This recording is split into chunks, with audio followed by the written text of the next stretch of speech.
বন্ধুরা, আশা করি আপনারা সবাই ভালো আছেন।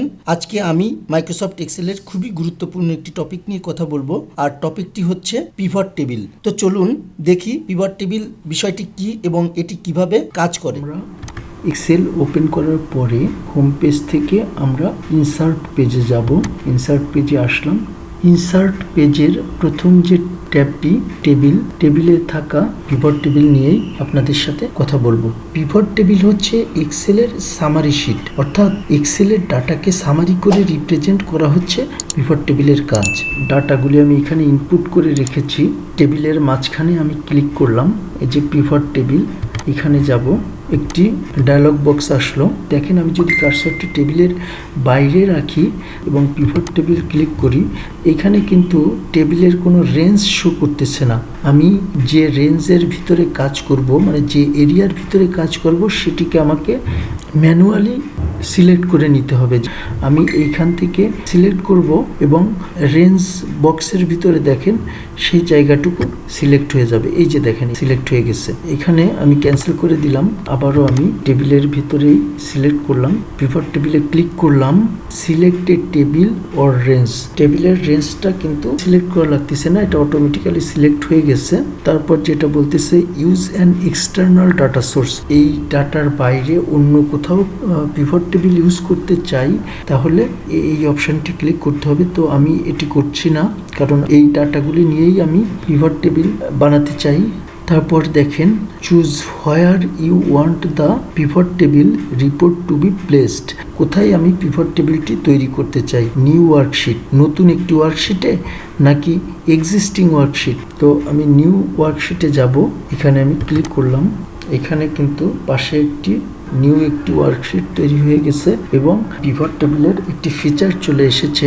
এই যে ডান পাশে আসছে পিভট টেবিল ফিল্ড। যেমন আমি যদি দেখতে চাই যে ক্যাটাগরি, এই যে আমি ক্যাটাগরিকে রোজ লেভেলে আনলাম। দেখেন আমার এখানে ক্যাটাগরি আছে 3টি, মানে আমার এই শিটের ভিতরে ক্যাটাগরি আছে লেভেল 1, লেভেল 2, লেভেল 3। এখানে দেখেন লেভেল 1, লেভেল 2, লেভেল 3, এই যে রো লেভেলে চলে এসেছে। লেভেল 1 এর ক্যাটাগরির স্টুডেন্ট কতগুলি আছে, লেভেল 2 ক্যাটাগরির স্টুডেন্ট কতগুলি আছে, লেভেল 3 ক্যাটাগরির স্টুডেন্ট কতগুলি আছে। এটাকে যদি দেখতে চাই, স্টুডেন্ট যে নেমটি আছে এখানে আমি ভ্যালুর ঘরে স্টুডেন্ট নেমটি বসিয়ে দিলাম। দেখেন লেভেল 1-এ আমার 9 জন স্টুডেন্ট আছে, লেভেল 2-তে আছে 6 জন, লেভেল 3-তে আছে 5 জন। খুব সুন্দর করে দেখিয়ে দিচ্ছে। এই যে আমি যদি এখানে ক্লিক করি তাহলে কিন্তু এই ফিচারটি আসতেছে, আবার বাইরে যদি ক্লিক করি ফিচারটি চলে যাচ্ছে। তো এটি খেয়াল রাখতে হবে। আবার আমরা যদি পিভট টেবিলে ক্লিক করি, দেখেন এখানে কিন্তু অ্যানালাইজ এবং ডিজাইন এই দুইটি অপশান অ্যাড হয়ে যাচ্ছে। আবার যদি আমরা এটাকে বাদ দিই, দেখেন এখান থেকে কিন্তু অপশন দুটি চলে গেছে। তারপরে এই যে অপশনটি ফিল্টার কিভাবে কাজ করে আমি দেখাই একটু।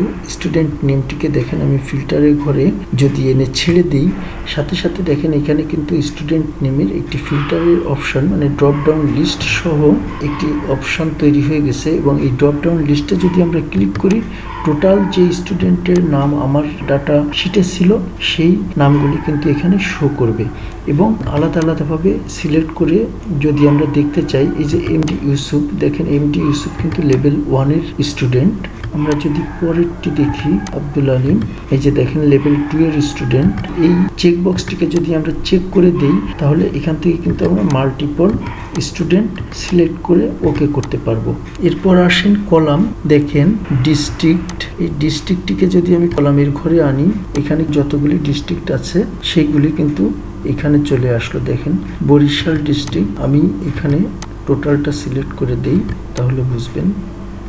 লেভেল 1-এর স্টুডেন্ট আছে বাগেরহাট ডিস্ট্রিক্টে 1 জন, বরিশালে নাই, ভোলা ডিস্ট্রিক্টে আছে 2 জন, বগুড়াতে আছে 1 জন।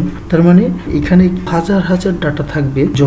তখন কিন্তু আপনি এক ক্লিকেই আপনি আপনার রিপোর্টটি বের করতে পারবেন বা আপনি আপনার সামারি তৈরি করতে পারবেন। এখানে আরেকটি বিষয় দেখাই, এই যে টেবিলটি, এটিকে কিন্তু আপনি ইচ্ছামতো যেখানে খুশি সেখানে বসাতে পারেন। এই যে অ্যানালাইজের ভিতরে আমি যদি এখানে ফিল্ড লিস্টে ক্লিক করি তাহলে আমার টেবিলটি চলে যাবে। আবার যদি ফিল্ড লিস্টে ক্লিক করি, পিভট টেবিল ফিল্ডটি চলে আসলো। তো আশা করি আপনারা বুঝতে পারছেন পিভট টেবিল দিয়ে আমরা কিভাবে সামারি তৈরি করতে পারি। আজকের ভিডিওটি এখানেই শেষ করছি। সামনের ভিডিওতে মাইক্রোসফট এক্সেলের অন্য কোনো বিষয় নিয়ে আপনাদের সাথে আবারও কথা হবে। সে পর্যন্ত আপনারা সবাই ভালো থাকবেন। ধন্যবাদ সবাইকে।